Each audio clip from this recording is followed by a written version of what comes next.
Apakah ada dia menyebut bahwa biaya ongkos mau ke sana itu tidak ada? Kami lanjutkan yang mulia.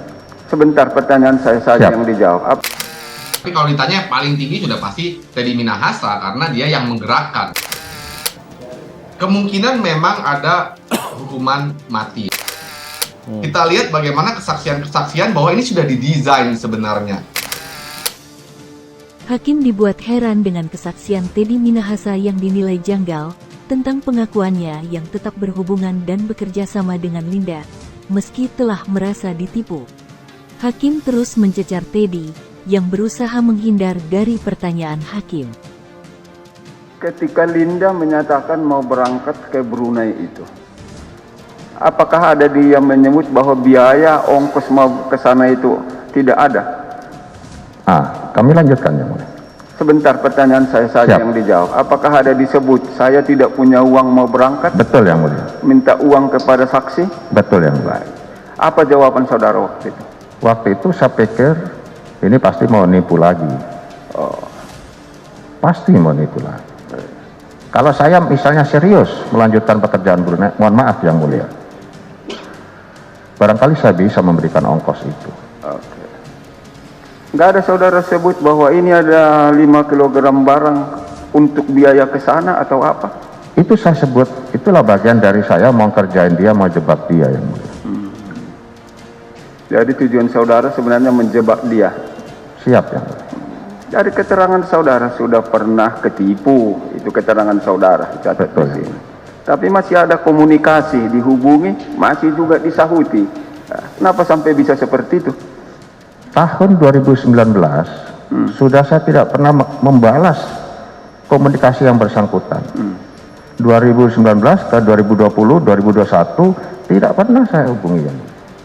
Sampai dengan 2022 itu pun di bulan Juni menawarkan itu lagi, saya bilang ini pasti mau bohongi lagi. Termasuk kepada saudara Dodi juga saya katakan jangan pernah kasih uang sepeser pun. Beberapa kali hakim menemukan kejanggalan dari pernyataan yang disampaikan Teddy Minahasa dalam persidangan.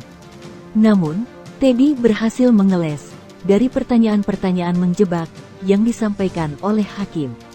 Teddy yang keterlibatannya terungkap karena ada bukti percakapan WhatsApp antara dirinya dengan Dodi dan Linda yang memerintahkan untuk menjual sabu hasil curian dari barang bukti.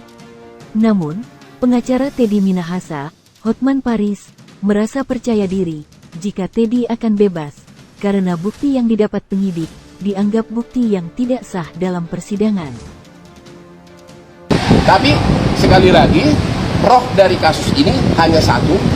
Kalau pemberi perintah sudah menginstruksikan stop, musnahkan, tarik, tidak jadi jual, maka sudah tidak ada istilahnya meeting of mind, sudah tidak ada permufakatan kejahatan pasal 55 KUH pidana, dan yang memberikan perintah itu bebas dari ancaman tindak pidana. Itu kata ahli dari JPU dan sudah diutarakan berulang-ulang. Artinya berdasarkan keterangan dari saksi ahli JPU harusnya Teddy Minahasa itu bebas.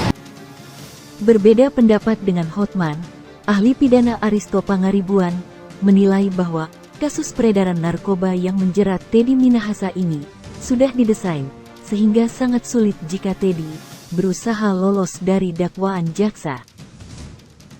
Itu kan, inilah makanya argumentasinya. Kan gini, argumentasinya Teddy Minahasa ini kan kadang-kadang dia mau menangkap, dia mau menjebak si Anita itu kan. Iya. Dengan mengiming-imingkan ada sabu.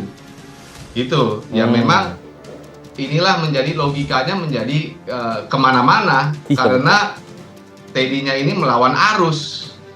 Jadi ini satu lawan si Linda, si Anita ya, Linda, namanya Linda dan Anita ya, Linda, Anita, kemudian Pasranto, Dodi, Arif, ya Arif juga betul ya, yang mau dibuang badannya ke si Arif. Jadi ini dia melawan arus. Saya nggak terlalu tahu kalau Castranto itu core argumennya itu yang saya tahu ya hanya dia mengikuti perintah atasan aja.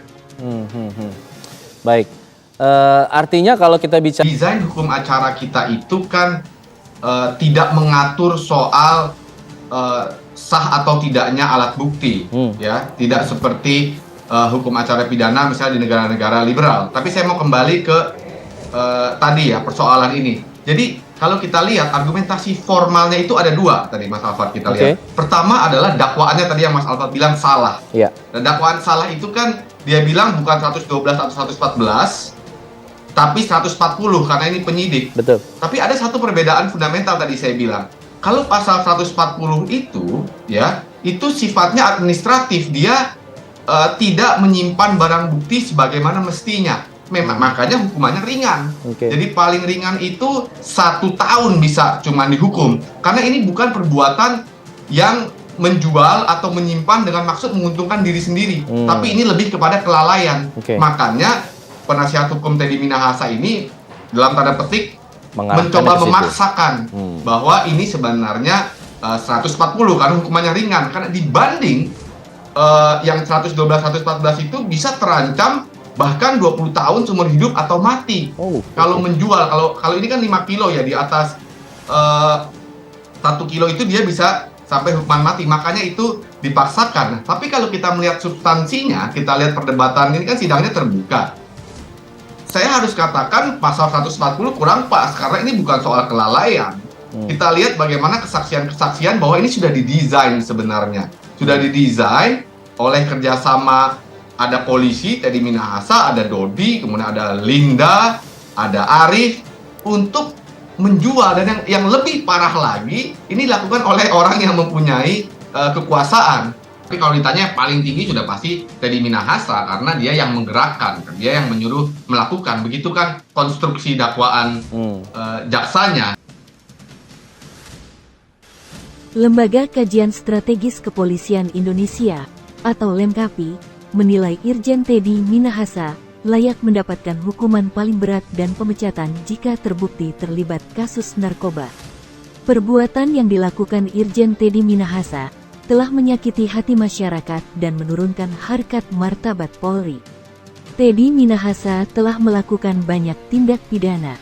Dengan melakukan penyalahgunaan kekuasaan, Teddy Minahasa telah menjerumuskan anak buahnya untuk mengganti barang bukti sabu sitaan dan menjualnya kembali kepada pengedar narkoba.